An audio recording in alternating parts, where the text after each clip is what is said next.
another of our presentations from Westminster residents. Tonight, I'm again your host, Ken Ashworth. You know the drill by now, so I don't have to repeat what we're doing here. We do want to continue to hear from you. We've gotten some good feedback already from our earlier programs, so keep the information coming. So we can move directly into the program. Tonight's program is everything you want to know about drums, presented by our noisy neighbor, Dan Wilson. Our two panelists are Judy Skaggs and Gary Libman. First, Judy is a retired Presbyterian pastor and a musician. She plays piano, and as she puts it, she plays a little cello, but no drums.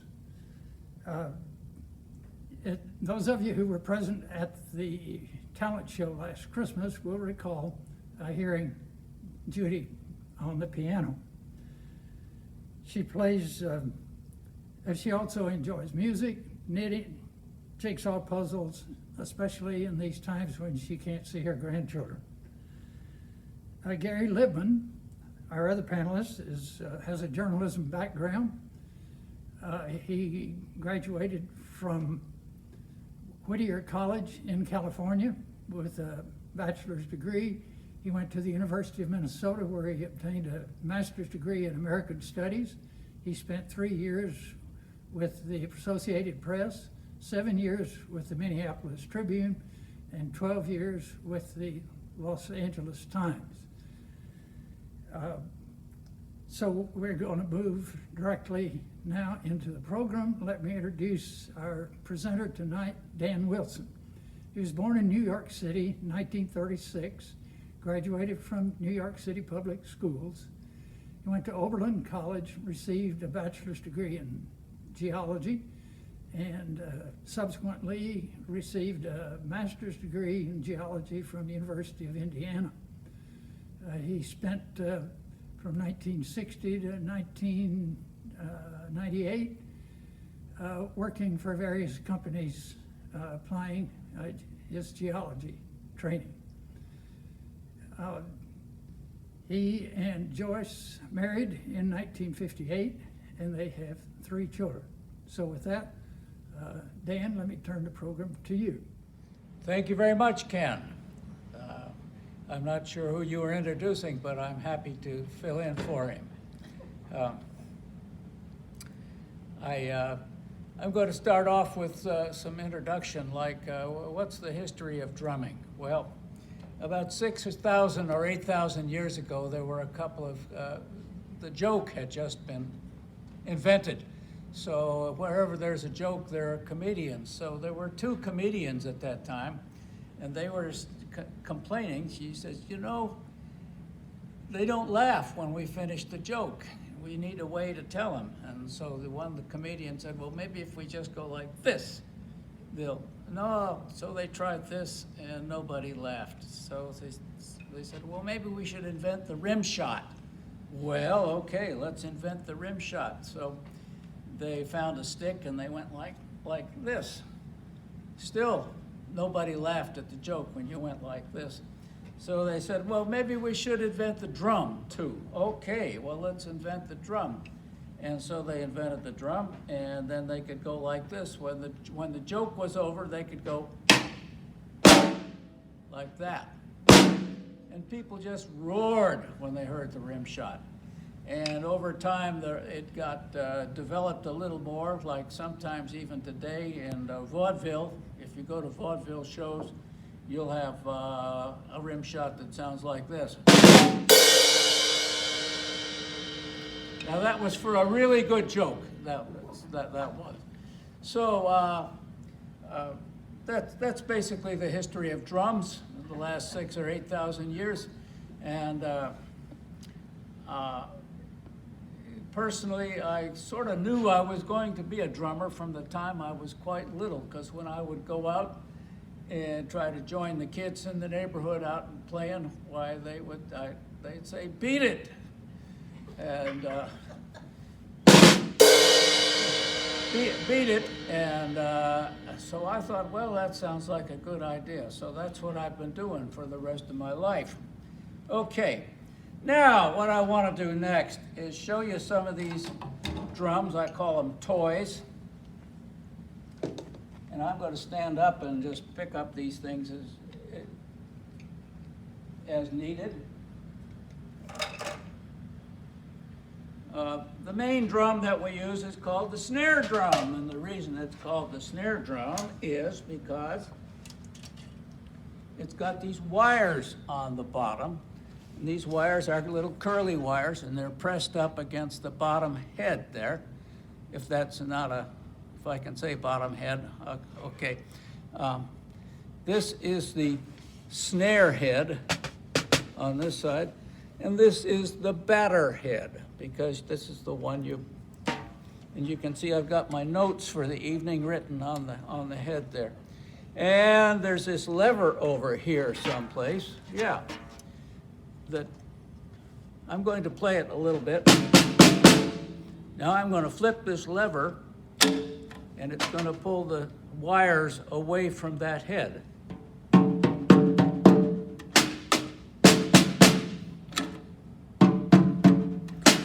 Okay, that's the snare drum. Now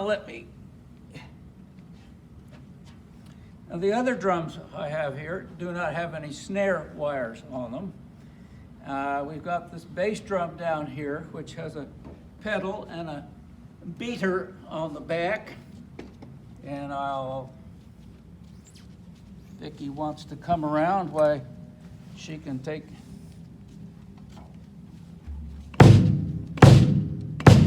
So when I step on this pedal, why it flips the beater forward. Okay, and then this drum is called a tom-tom, and it's sort of like a snare drum, but it has no snare. So the smaller the drum, the higher the pitch. Can you hear that? That's for the same reason that the shorter the violin string, the higher the pitch. Or the shorter the wind instrument, the higher the pitch. Okay, so we've got the snare, the bass drum, and the two tom-toms. All right, here we go. Now we've got a bunch of cymbals out here. And I want to, first of all, go over here and get my drumsticks back. Okay.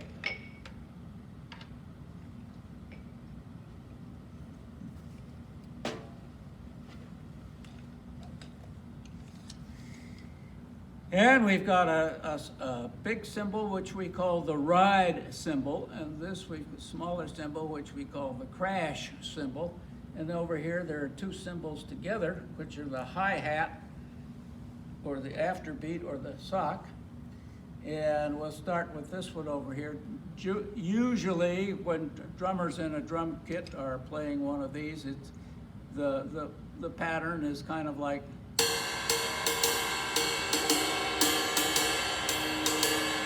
And they can play up on the crown. This top thing here is.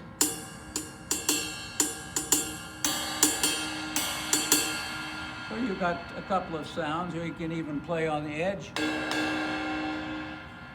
Come over here to this crash cymbal, and we call it a crash cymbal because very often we play it like that. Sometimes we go.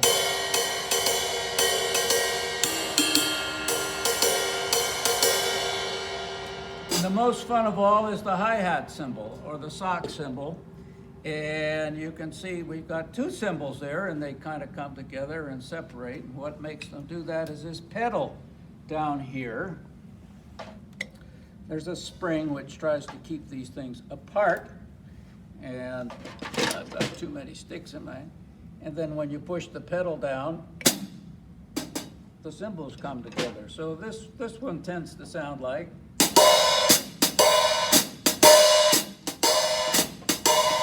Sometimes we play it like that, and sometimes we play it like.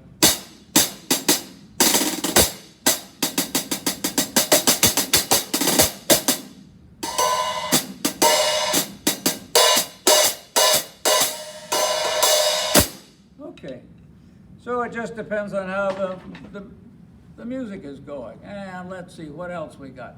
Okay, here comes some wood blocks. They used to be made out of wood. This red thing and this blue thing. And now they're made out of plastic because things are made out of plastic. And once you get, when you get music that's got horses running across the meadow,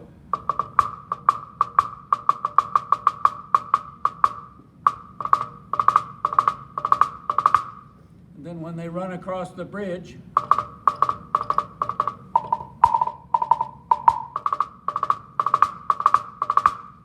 okay, so those are wood blocks. And over here, these things that look like cowbells are called cowbells. And they have no tongue in the middle. They're not like, I guess you'd hang one of these on your cow if you were wanting to get a good night's sleep. But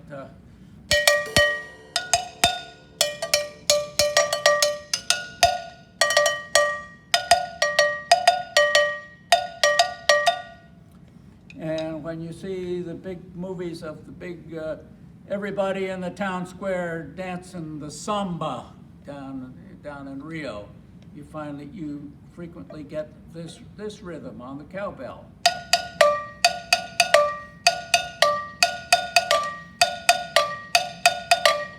And so forth, except everybody's got the cowbells going. And let's see, we got some other things cooking here. That's all that I've got set up on the drum kit, but I've got some more stuff on the table over here. And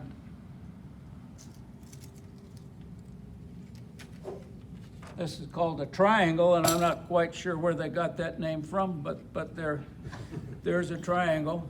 And I've heard that these are played mostly in symphony orchestras. And one of my favorite cartoons is of the percussion player standing like this, got his eyes glued on the conductor, and he's counting measures, okay? Drummers count measures a lot. And the way you count measures is it's 1, 2, 3, 4, 2, 2, 3, 4, 3, 2, measures of rest, all right? So here he is counting measures, 128, 2, 3, 4, 129, 2, 3, 4. And he's getting ready for his time in the sun. People all over the auditorium have come to see this. So he's got to count 150 measures, and he's got to get it right too. Because if he's supposed to get it on 1, 2, 3, 4, if he misses it and gets it on 1, 2, 3, 4 like that, it happens. It happens. Yeah. Okay, that's the triangle. In the waltzes, okay, that ch is something going on over here, all right? Ch ch ch ch ch ch. My triangle beater tonight looks like something from a hardware store. If you go to the symphony orchestra, they will have a genuine triangle beater, which will look something like this, but it'll cost $45, all right? So that's the difference between me and the symphony orchestra. This is called a tambourine. Most of the tambourines you see are completely circular, and they've got what looks like a drum head on them, and you kind of beat on the drum head. This is a modern version, and this can clamp onto the hi-hat if you want to. 1.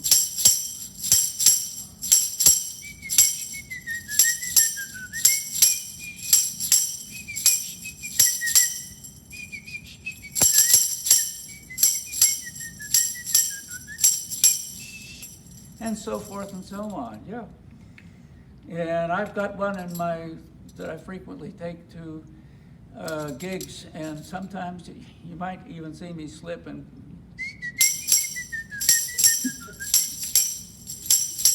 but I got something else going on over here, right? Yeah, okay.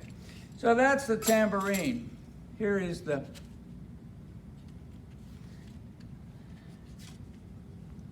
This is called, by the way, this is called a ratchet.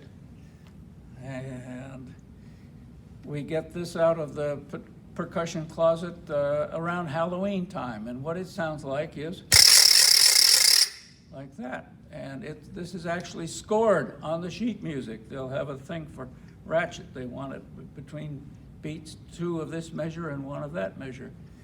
We also use it at Christmas time, believe it or not, because there's a piece of music that we play called The Grinch Stole Christmas.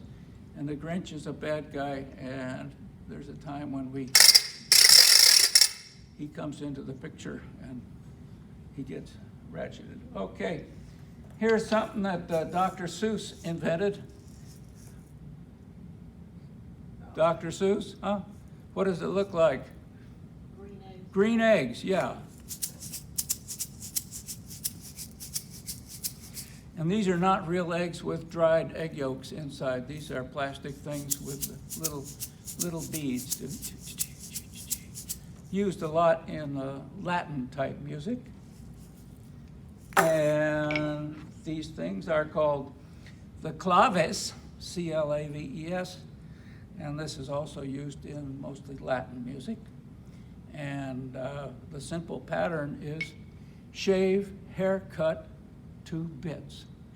2 bits, by the way, is the old-time word for 25 cents. Just shave, haircut, 2 bits. Shave, haircut, 2 bits.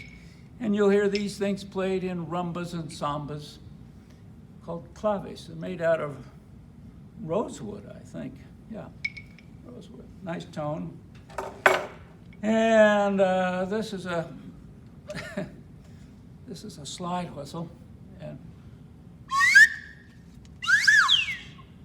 and sometimes the music actually calls for this if the composer's got a sense of humor. And one time we were playing a polka gig, and a significant amount of alcohol had been consumed, and not only by the party goers, but some by the band, believe it or not. And they wanted to hear a march. Okay, so da da da da da da da da da da da, where typically you'd hear a great big cymbal smash. But that night there was no cymbal smash. I don't think anybody cared. Speaking of cymbal smash, I'm glad you brought that up.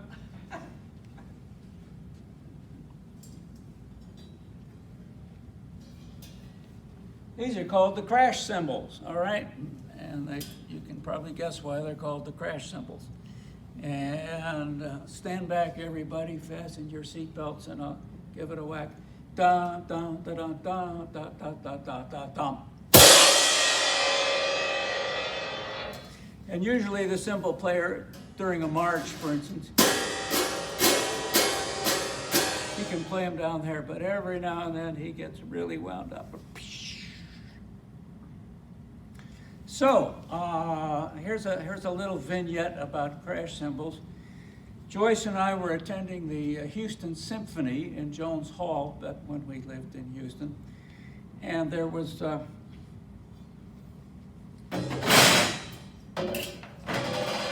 piece of music where it came to a crescendo, crescendo, crescendo, and the very last beat of the movement was. Well, at that time, one of the cymbals decided to come loose from its strap. And I'll show you how cymbals fall down. They don't, so it went down for, okay. The orchestra had stopped. It was dead silence in the orchestra, because that was the end of the movement. And they were getting ready to start the next movement, piano or pianissimo.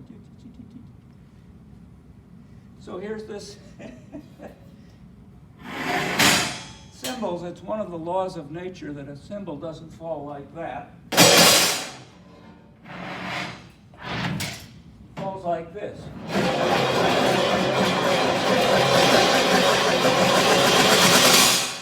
All right, good.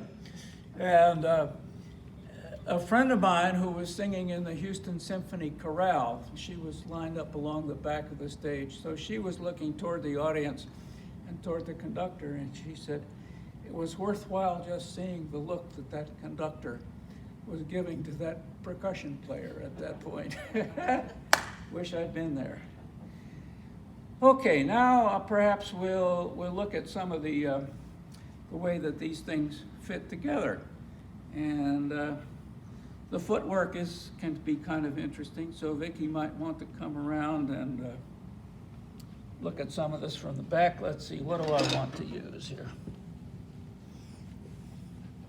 By the way, you'll see a thing that looks like a wallet sitting on top of the snare drum, and we call that a wallet. And what it does is it changes this sound with all of that after ring into this, which we all love, okay? So, I'm going to start off with a simple pattern here on the bass drum, and we'll just go with just 4 beats to a measure, okay?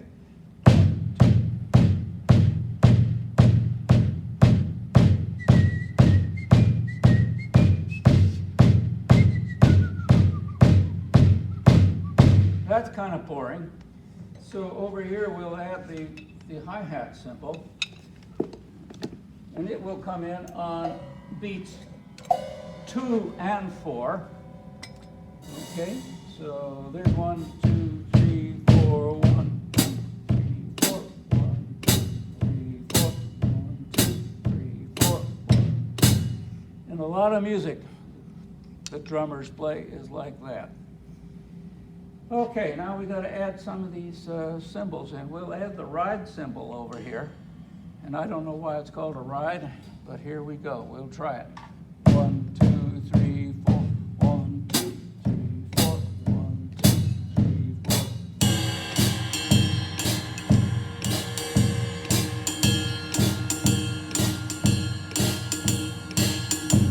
Okay, well that can go on and on and on, and that's kind of boring, so maybe we'll add the snare drum, and the snare drum will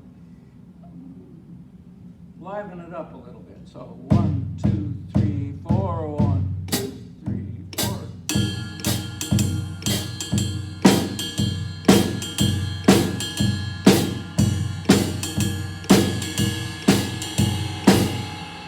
Okay, got boring.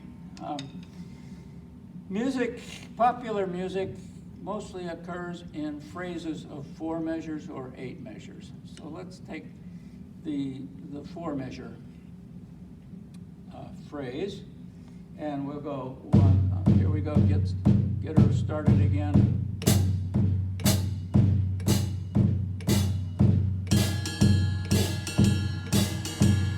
1, 2, 3, 4.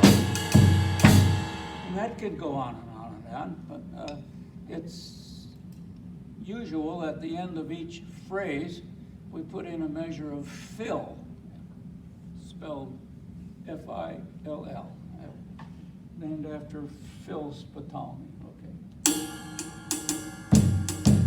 So I'm going to put some measures of fill in here. 1, 2, 3, 1, 2, 3.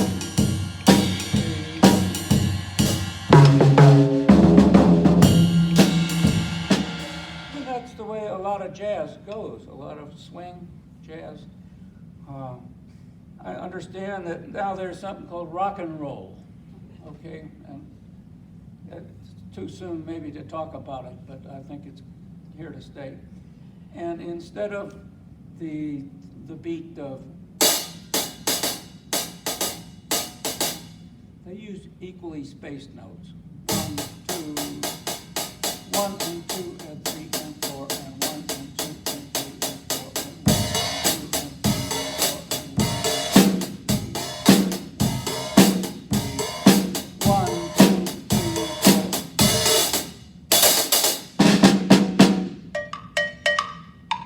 All right, so there's next thing I want to talk about is okay. There's I want to talk about the timpani. It's something you always see at band concerts. I'm going to come over here and show you. The Westminster timpani set was busy tonight, so I drew a picture of a kettle drum. This is kettle drum or timpani. And I would think that tympanum would be one and timpani would be several, but that seems to have gone by the books. Here's one, we'll call it a timpani. Okay, so it's got a big copper bowl here, and it's got a drum head on top. These drum heads are now plastic and very good. And there's a bass down here with wheels, so it can be pushed around, and there's a pedal lever that comes out of the bass. And there's some supports going up, and this is what keeps the bowl supported up off the bass. And inside the bass, there are a bunch of rods and levers, and there's some rods that go up the supports.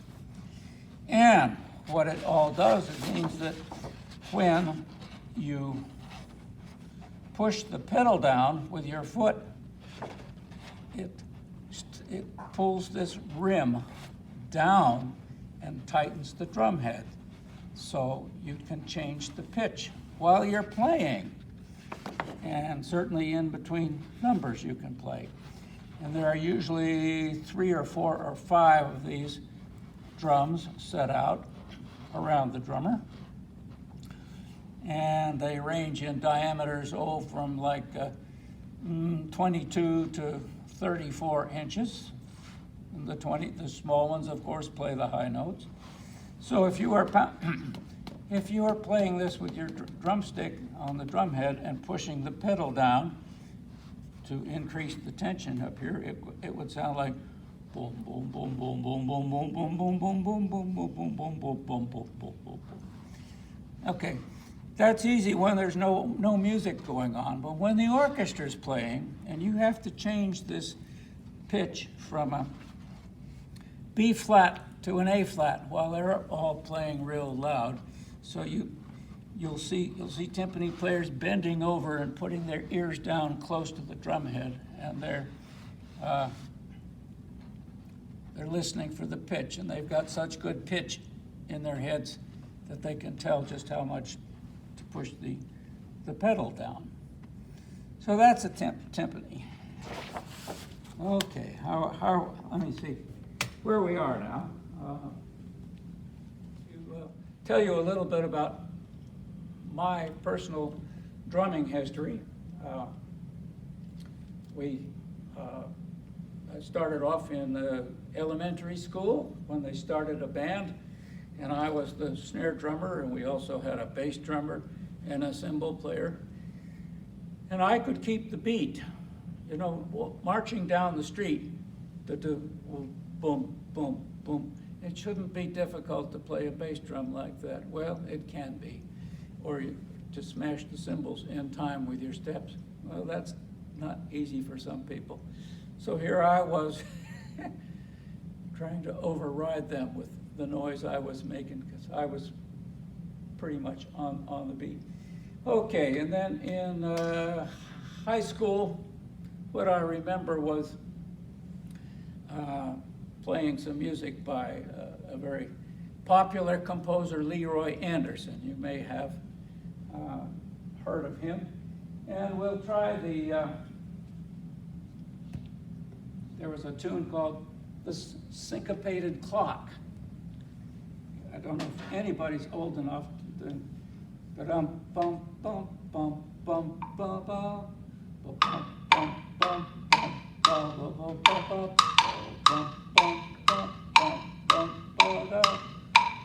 Stay with me, da da da da da. Okay. And so that was one of the things we did in high school. I went on to college, and I attended a college which had a very famous music conservatory. And at that time, my first 2 years in college, the conservatory had no percussion majors. So I got to play in the Oberlin College Symphony Orchestra, which was not chopped liver. Those kids were all good. They all had to audition to get into the school. And I think it was freshman year.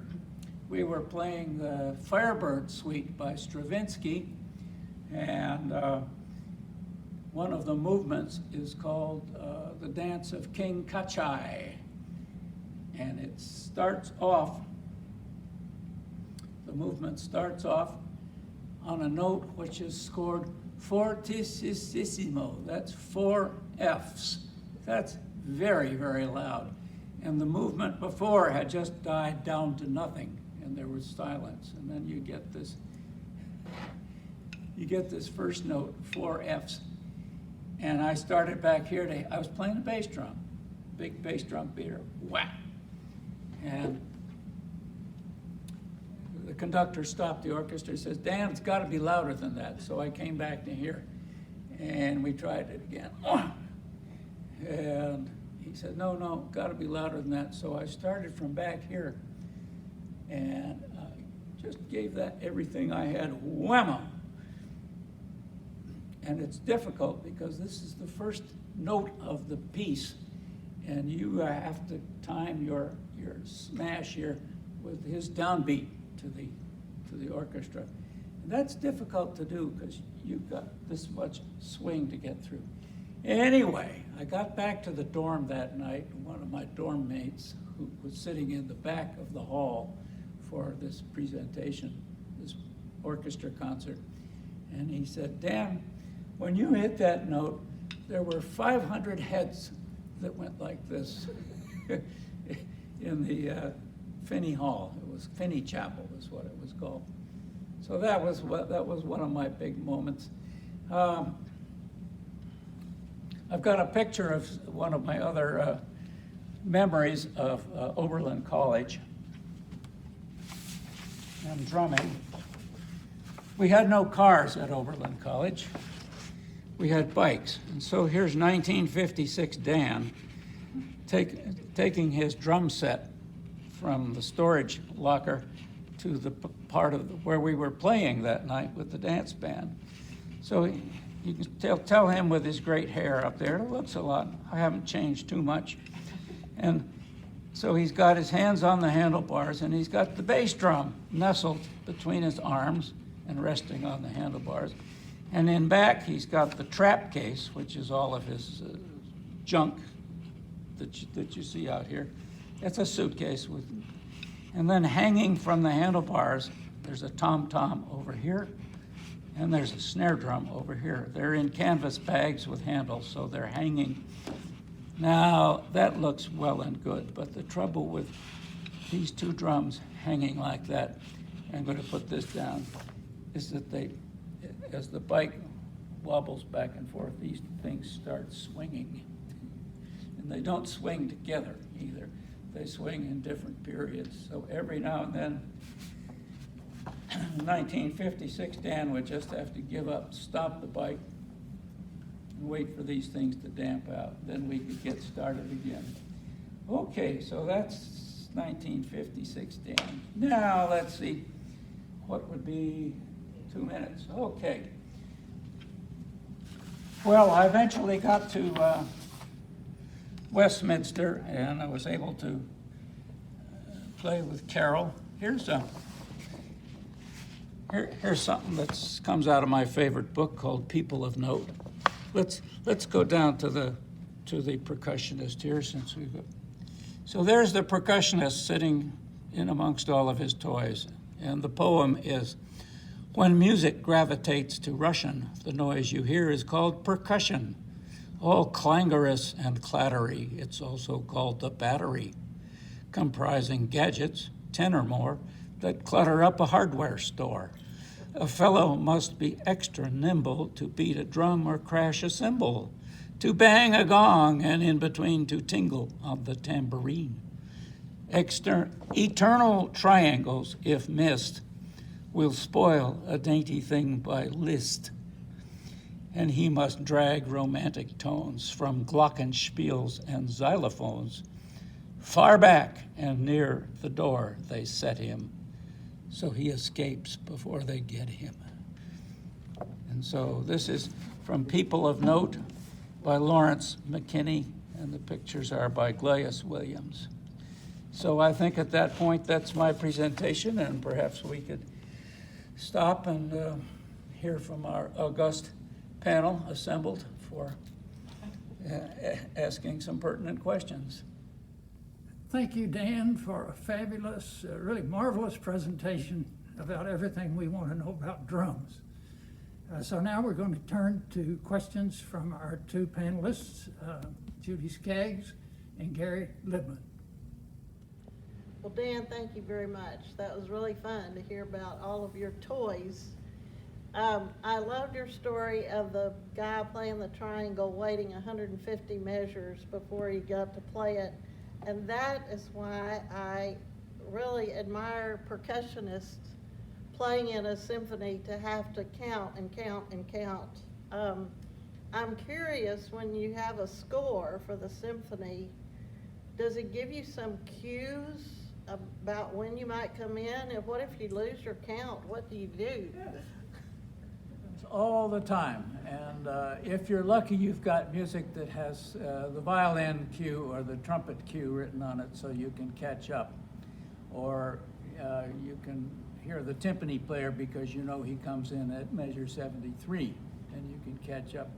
But sometimes you've got nothing to go on and you just have to try it.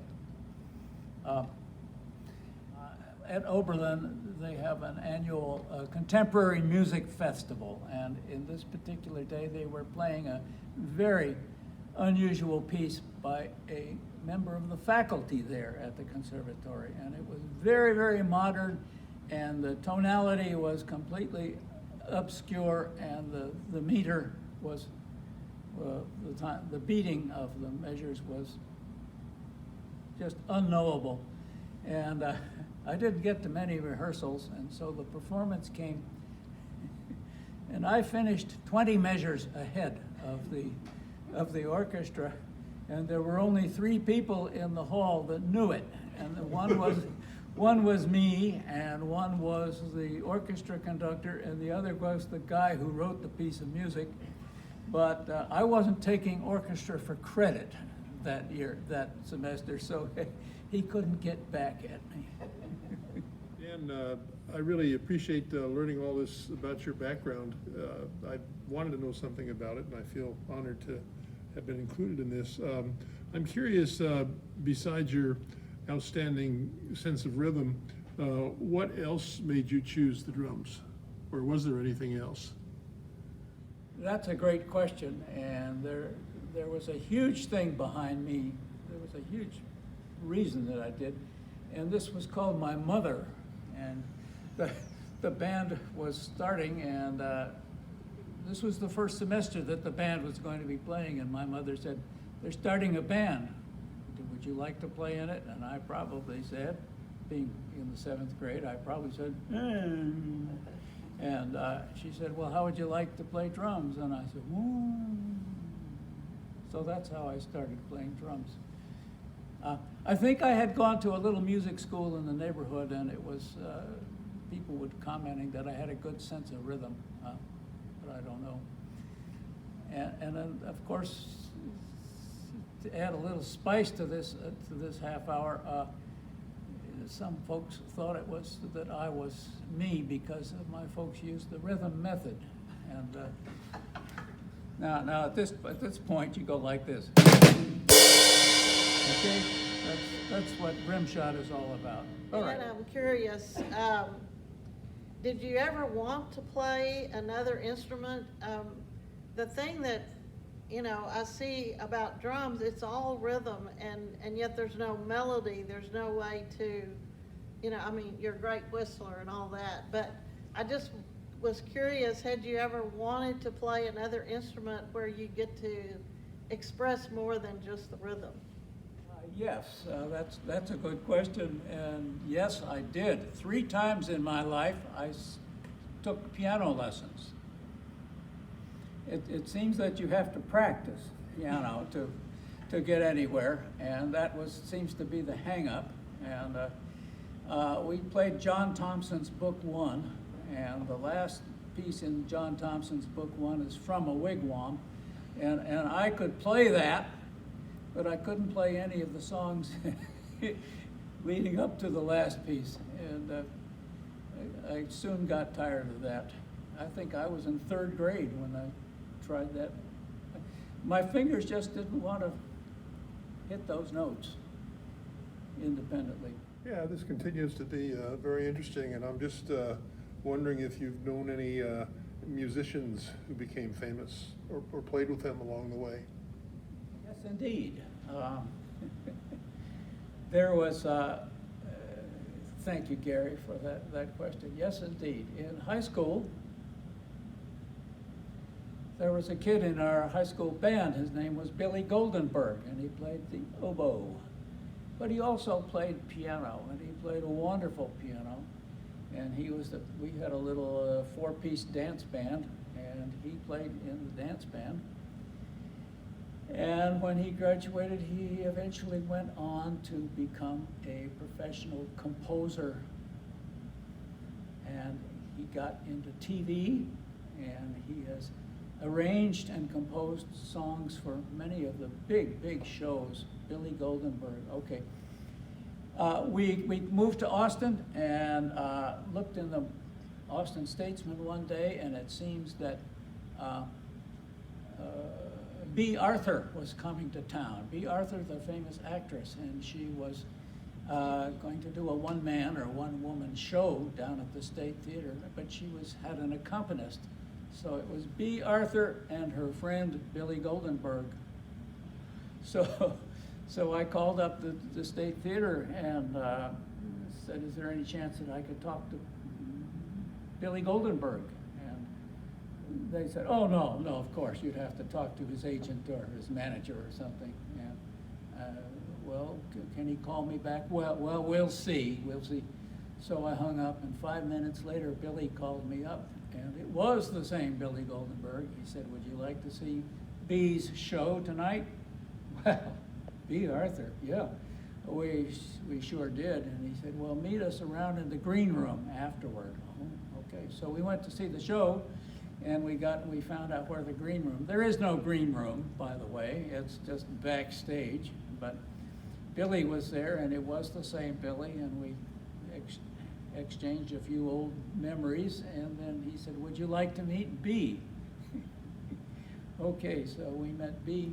She came out of a dressing room, and there she was, and she had a long, beautiful gown on, and she had done the show in that long gown, and she said, you probably wonder about this long gown. She says, I sprained my ankle very badly last week, and I can't wear shoes. So I did the whole concert, the whole show tonight, barefoot underneath this. So you see how I'm kind of like this with famous musicians. Yeah, Billy Goldenberg. When I don't know how we're doing on time, it's okay. Another one in college, I lived in the men's dorm, of course, and one of the other guys on our long hall was a guy named David Zinman, and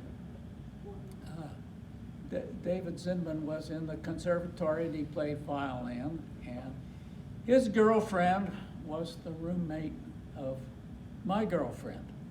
You've probably met my girlfriend from time to time. So this was freshman year. And so we got to know each other very well. And here's David Zinman went on to be a conductor, not a violin player. And he's conducted many of the famous orchestras. And I think he was the music director for the Baltimore Symphony for a while, and also for the Amsterdam Concertgebouw Orchestra. So do you think that other vignette is appropriate here? Now that I've said it, I have to do it. Well, okay. I've also, one of my claims to fame is that I'm one of the few guys who has slept with David Zinman.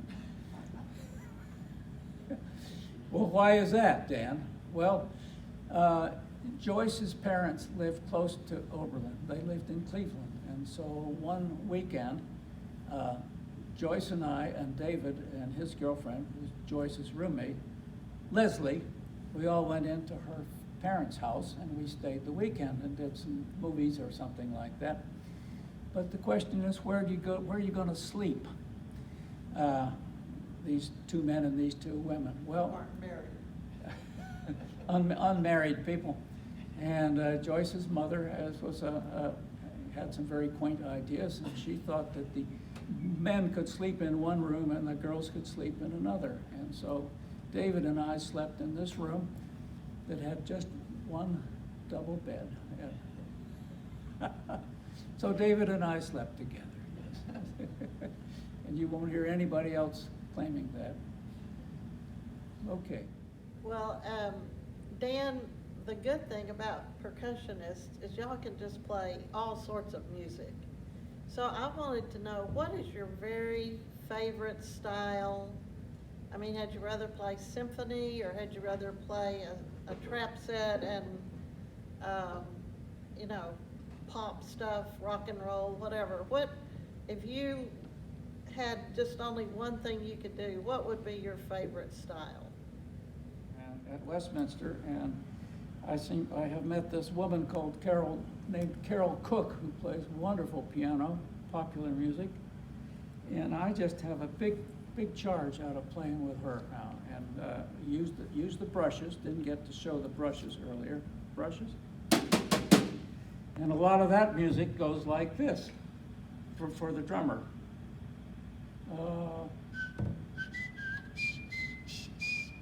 Sweet Georgia Brown.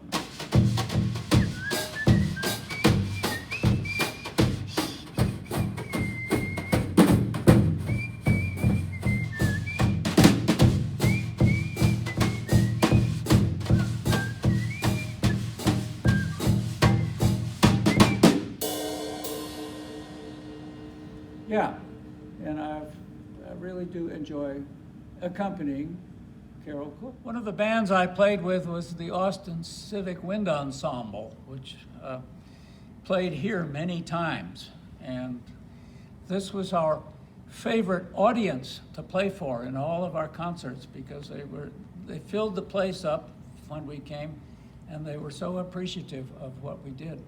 But this was also our least favorite place to get to, because we had to come up that silly elevator, and you can't just get in and push a button. You have to wait for somebody to show up, you know, with one of these things. And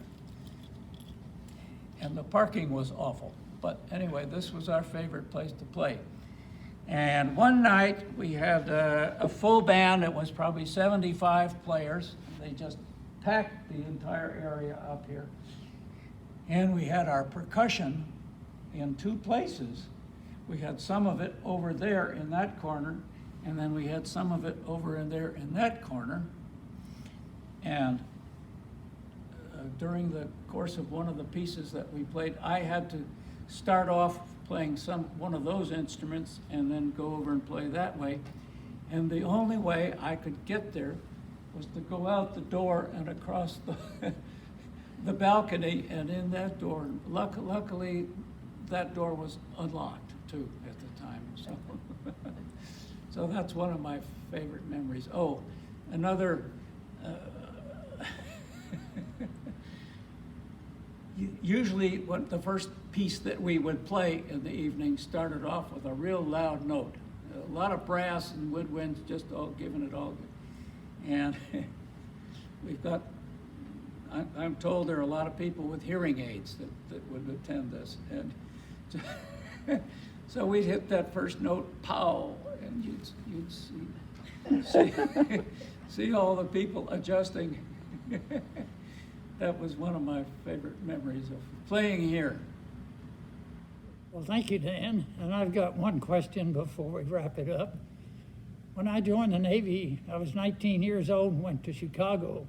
I got one Saturday from boot camp in Chicago, and I had the choice between going to some of the beautiful museums there or watching a burlesque show. So being a sailor, a new sailor, I went to the burlesque show, and I had the experience of listening to some of these rim shots and the cymbal. But when the drummer really got busy, was when the strippers came out. Would you have been able to accompany, or did you ever accompany a stripper? And if so, and even if not, could you show us what you would do accompanying a stripper? Closest I ever came to accompanying a stripper happened at the talent show right here last September. And in between acts, there was this gorgeous lady that came out with these signs and paraded back and forth. And so it seemed to me that, and let's see, the tune was,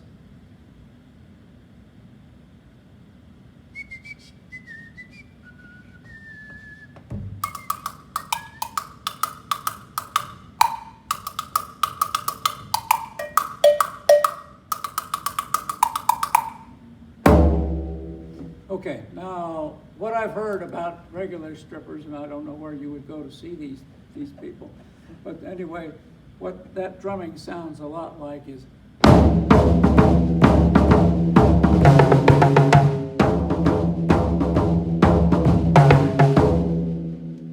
And the trouble with being a drummer is that you're down in the orchestra pit and you can't see what's going on up on the stage. But I guess there's a dance step that goes with that tune. So that wraps up our program for tonight. We want to thank Dan Wilson, and particularly we want to thank Joyce for staying married to him since 1958. We want to thank our two panelists, Judy Skaggs and Gib and Gary Libman. Still not as coordinated as our drummer. And we also, when we end, we want to thank our committee that works behind the scenes on these. Our members are Anne Marie Harrison, Ken and Carol Cook, Boyd Taylor, and our chairperson, Lori Humphreys. And with that, good night.